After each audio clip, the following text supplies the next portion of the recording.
Allie Romero and welcome to Allie Cooks. Today I'm going to show you the Mama's Minestrone that we made on the Great Food Truck Race in Alaska. Tyler swore that we had to have some sort of a soup that was going to be grab and go, easy to get out, and something we could serve quickly when we, heaven forbid, ran out of our meatballs, which we did. So anyway, we came up with Mama's Minestrone, and basically it's like a typical minestrone with the addition of some sweet Italian sausage. You can also use a spicy Italian sausage. You can go without the sausage. You could use pancetta if you'd like. And orzo. So we added orzo just to kind of give it a little bit of like oomph on the show. Today I'm actually not going to be adding orzo, but I'll tell you how to do it when we get to the stage that it calls for. And the reason being is that this is actually a batch I'm going to freeze. This is a soup that I eat all year long, whether it's summer, winter, whatever. It's great for not only dinners, but like wonderful for lunch leftovers the next day. And I find that it freezes better without the orzo component in it. So anyway, let's get started and let's get cooking. All right, so the first thing I'm going to do is take my large soup pot and add in some extra virgin olive oil and cook off the sausage. So like I said, I've got a sweet Italian sausage, just a ground Italian sausage. Like I said, spicy is nice. I just kind of like this because then I add some red chili flakes to it to make it like a little bit spicier, and then you can kind of control the spice. So I'm going to crank this up since I'm working on an induction burner and not back to my stove, so I don't have my back to you too often. Hopefully you live and you learn, right? Okay, wooden spoon. So wooden spoon really helps to like break up the sausage. So once this kind of starts getting browned, I'm gonna just break it up with my wooden spoon. And then after it browns, we're gonna remove it and start cooking up the veggies. So this is a wonderful soup. Like I said, I really love making this. I love freezing it. I love having it for lunch. You know, there's so many different kind of ways that you can kind of like alter it a little bit to make it how you like it or what you're in the mood for. So while the sausage browns, we will just go over some of the other ingredients. So the base of all or most soups is starting off with carrots, celery, and onions. So I've got all of that chopped up here, kind of ready to go. So I've got one yellow onion that's been diced. I've got about 3 cloves of garlic, about 3 carrots, and I tried to make everything about the same size. I did equal amounts of celery as well as carrots. And I like to cut for this soup everything kind of like in a half moon shape. You know, the celery is half moon shape already. Some of the zucchini squashes that I'm using yellow as well as green zucchinis, which I haven't cut yet. But I'm going to make them all just about this size and shape so that you can see, you know, like they're all kind of a similar size. And that way they're cooking at the same rate. You're not going to end up with anything super mushy. And it comes together as a great soup. So I'm going to go ahead and finish cooking the sausage here, and then we will get everything else going. All right, the soup really is so easy. I just browned up all of the ground Italian sausage, and that has been taken into a bowl just with a spoon, and then whatever drippings are left in the pot, the more the merrier. It's gonna be amazing layers of flavor, but this is so easy, and now all we're really gonna do is start dumping in different ingredients to start cooking them down. So the next thing I'm gonna do is crank this back up. Again, I'm working on induction, so I'm gonna go to like 400. If I was using my stovetop, I probably would be at like a medium high, depending upon how hot your stovetop gets. And then I'm going to add in, there are some yummy sausage drippings in there. I'm going to add a little bit more extra virgin olive oil. You can kind of hear it starting to crackle a little bit already. It's getting hot quickly. All right, so next is going in the onions. And really I'm not looking to get them super brown, which is why I say kind of a medium heat once we add all this in. I'm not looking to really get them a lot of color. I just want to have them get nice and softened and translucent, probably about 5 to 7 minutes or so is about how long it takes. So I'm going to get it all into the pot together, except for the garlic. So I'm going to hold the garlic just because that really only needs like a minute to cook so that it doesn't overcook or kind of get burned. So I'm going in with the carrots, And I used 1 whole onion that's diced, and then I used equal amounts. So I did 2 carrots and 2 stalks of celery. And then that all just gets stirred around till it's nice and softened. And at this point, I'm gonna add in a little bit of seasoning. So I'm actually gonna add a little bit more olive oil, just to make sure that it's all nicely coated. And I'm gonna add in some salt, and this will help with softening the veggies as well. It'll help to kind of sweat them out to lose their moisture. And then some pepper. And we're gonna adjust it later as well. This is just to get it started. Salt, pepper, and some dried Italian seasoning blend. I like to use some of that because I like to use a combination of dried spices and fresh herbs. And then a little bit of crushed red pepper flakes. So like I talked about earlier, just to kind of add a little bit of spice to kick it up a notch without making it too out of control. And while that's softening, I'm going to show you how I cut up the zucchinis that I did. So I did all the other ones, but I haven't done these yet. So all I really did was I just sliced right down the middle. And then if you lay them out side by side, you can easily just, and I don't want them too thin because I don't want them to, again, kind of get mushy since it is going to cook for a little while. But probably like 1/4 of an inch or so, 1/4 to 1/2 of an inch. And then this way you can do 2 of them at once. It's kind of like when you're slicing cucumbers and then they all start falling into where you're cooking. Kind of like what these guys are doing to me here. All right, and same thing for all the 3 zucchinis that I got. Like I said, the yellow summer squashes are already in. The other way you can do it is to take the zucchini and just leave them stacked and then kind of chop them that way. Whichever way is easiest for you. But you just want to make sure they're all even. And that's 2 of them. And I'll go ahead and do 1 more. I'm going to give this a little stir. This is smelling so good already.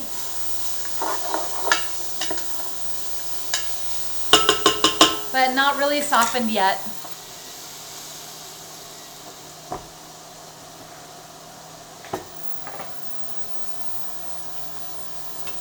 Actually, I'm going to add these into this bowl that I have going with the yellow summer squashes just to give myself a little bit more room.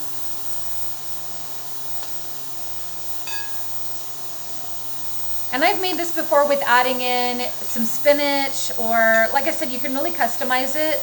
You can add in green beans, anything else kind of like that you'd like. It's a great recipe to make when you have some veggies to kind of clean out the fridge, when you have some things you kind of want to move along.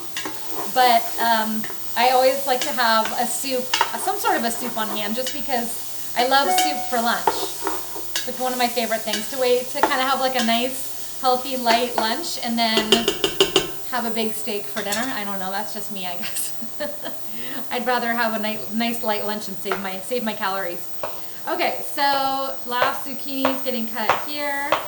And these guys are softened pretty well, so the next thing that's going to go in is just the garlic to cook for just about a minute. And then I'm going to add in all these yummy zucchinis. Okay, I'll show you what's going on here.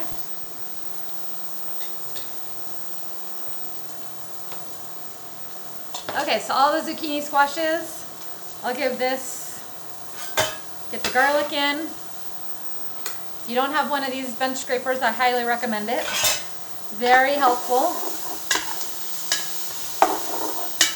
And these are pretty well softened now. So I'm going to go in with all of the squashes and then add a little bit more salt and pepper. Because I always love kind of flavoring each step. And it is a lot of veggies, so they do need a lot of seasoning. It might look like a lot, but once you add in the tomato paste and the diced tomatoes and all the chicken stock, you're gonna find that you might even need more seasoning. So we're gonna let these guys cook down and just turn it all in here. Smells so good. It smells so fresh. It smells like summertime. I mean, it is sometimes a soup I make more often in the winter, just with the squashes and things like that, but it smells like Italy, I guess. All right, so that's that. The next thing that's gonna go in is tomato paste. So tomato paste I really like because it does add an incredible depth of flavor. It's something I always add to like a homemade marinara. I add it to, other stews that I make, like a braised, like a pot roast or a chili or really anything like that, or lamb shanks, anything that I'm going to slow braise for a while that I want to add that like great richness. And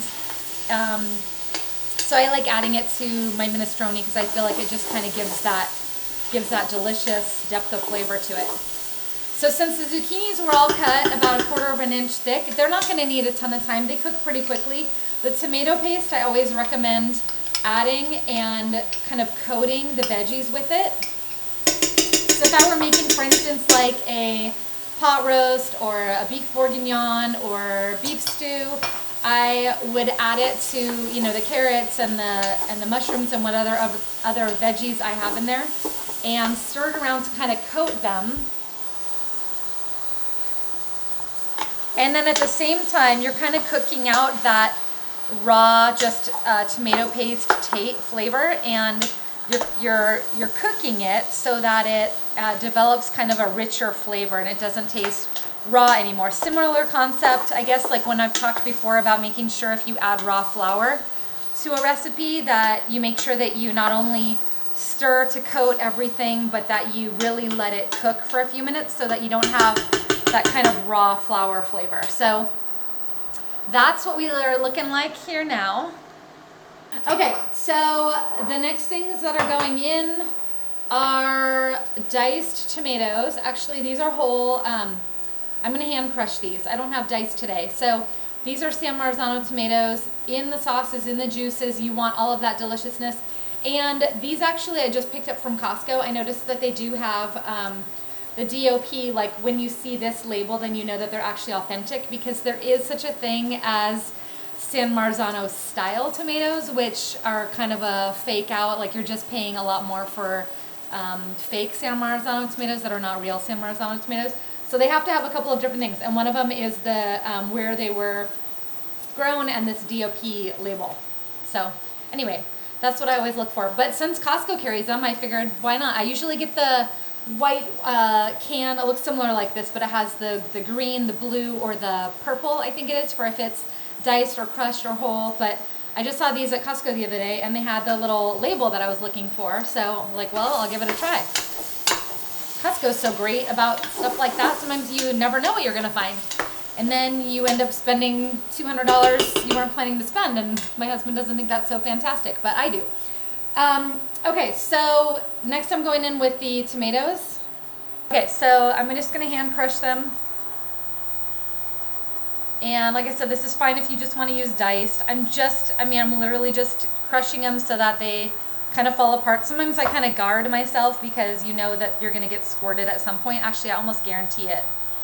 I will get messy. I've been doing that lately where I have been getting ready for the day and then cooking and then ending up like covered in food. I need to get better about wearing an apron, I think. Adding in the rest of the juices. All of the tomatoes here. All right, I can already hear that that's coming up to a boil. So what we're going to do is bring it to a boil and then reduce it to a simmer.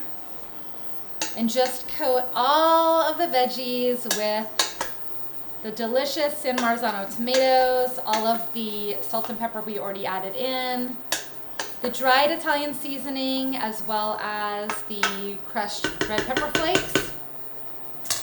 And the next thing I made was to add in some fresh herbs. So fresh herbs that I like to add into this are a bouquet garni, which basically just means fresh herbs that are tied with kitchen twine, which I love because then at the end you can find them easily and you're not trying to pick out like 10 stems of rosemary or thyme that are left behind in the soup or stew. So it just takes a second just to tie it in a quick knot. I'm going to throw that in.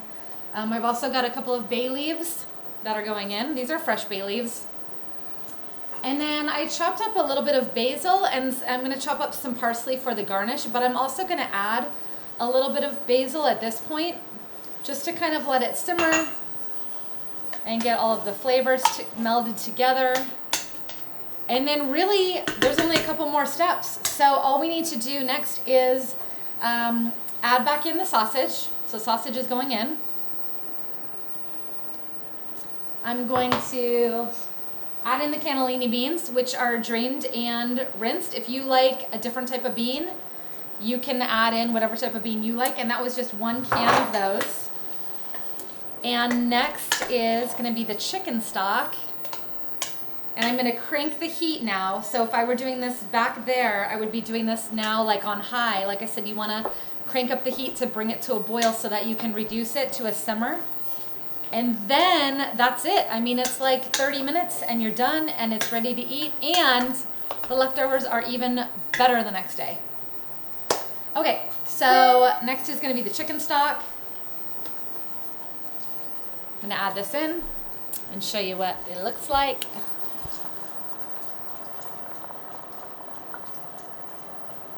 And if you want to bring this up to a boil faster, you can cover it. I'm just trying to keep it uncovered so I can show you what's happening. There's the chicken stock. And that's probably about enough for now. If I were going to add the orzo, now is when I would do it. So if I were going to add it, I would add maybe like half a box, which is half a pound of orzo, because a whole box seems to be kind of a lot unless you really want it kind of pasta heavy. But I add usually half a box of orzo, bring it to a boil, and then by the time the orzo is done cooking, which usually is about 10 minutes or so, then the soup is done. So then you're ready to serve. But since I'm gonna have some of this and then also stick the rest in the freezer for later, I'm gonna skip the orzo this time. All right, let's talk about chopping parsley. So this is the last kind of step I wanted to do while we're waiting for that to come up to a boil. This is flat leaf Italian parsley. I never use the curly stuff. I always use this stuff. And I gave it a rinse, and all you want to do is just, since I'm not doing that much, I'm just going to take some of the leaves from the stems. If you wanted to save the stems, you can save the stems, and I use them for stock because you usually don't want to put too many parsley leaves in stock, or it can turn your chicken stock, it can turn it green. So I sometimes save the stems and then use the leaves for my cooking. And or you can actually just kind of like chop up the whole thing if you really don't care. You could, some people do the technique where they kind of shave it with a knife. If I was going to do a whole bunch of parsley, I probably would just shave it with a really sharp knife. But since I don't have that much, and since I'm waiting for that to boil anyway, I'll take the time just to kind of take it mostly off the stems. It doesn't have to be perfect. And then really just kind of form it into like, a tight ball as much as you can, and just run a knife through it. And you also want to make sure your herbs aren't wet. So after you wash them, you want to make sure they're dry because they can get mushy once you start trying to cut through them. And make sure that your knife that you're using is always really sharp, because that'll also make your herbs kind of just get mushy and not look pretty. All right, so there's the parsley. So I'll add a little bit of parsley now. Since we did add some fresh basil, I'll add some parsley. See how pretty that looks? I'm gonna add a little bit more salt and pepper just because I know it needs it, and then I'll adjust with the tasting it. That's why it's always so hard to measure exactly how much salt and pepper that you put in, because sometimes you just sort of add as you go, right? Okay. So this is Mama's minestrone. As you can see, super easy. I think that was probably less than 20 minutes or so. And I'm going to just bring it to a boil. It's almost there. Reduce it to a simmer and probably let it simmer for about 30 minutes or so, and then I'll serve it. Okay, so serving it. I'm gonna serve it in a bowl, and then I have a couple of last ingredients. So aside from the fresh basil and parsley that I just chopped, I have a lemon. So I'm gonna give it like a little squeeze of lemon. Actually, I'll add a little bit of lemon to this in just a minute when it kind of, after it reduces and it's simmering, I'm gonna add a little bit of lemon. So when I go to serve it, I also add a squeeze of lemon. It's one of my secret kind of soup ingredients. I add it to a lot of soups. It just kind of gives that little bit of freshness without it tasting lemony. You don't wanna add the whole thing. I'll probably just add like half of a lemon and use it between the pot and then some on my own personal serving. So 1 lemon, and then freshly grated Parmigiano Reggiano cheese. I could be a commercial today for Costco, I'm just saying. I had the tomatoes, the chicken stock, the cheese. I love that place. Okay, microplane, and it's another tool in the kitchen that I love. I use this for grating things like garlic into, or ginger into salad dressings, especially, you know, if you want it to be super finely minced. I use a microplane. I use it for zesting lemons and limes. I use it for Parmesan cheese. So this is what I'm going to use today when I have this all said and done. That's how you make the minestrone soup. Like I said, super quick and easy, very healthy. Like you feel like you're just eating something that's so good for you. You know, everything that's in there, it's all filled with natural ingredients and just tons of flavor, and it's one of my favorites. So I hope you enjoy, and thanks for joining me today on Allie Cooks. Don't forget to hit the like button and subscribe, and leave any comments or any suggestions of anything else you would like to see me cooking in my kitchen.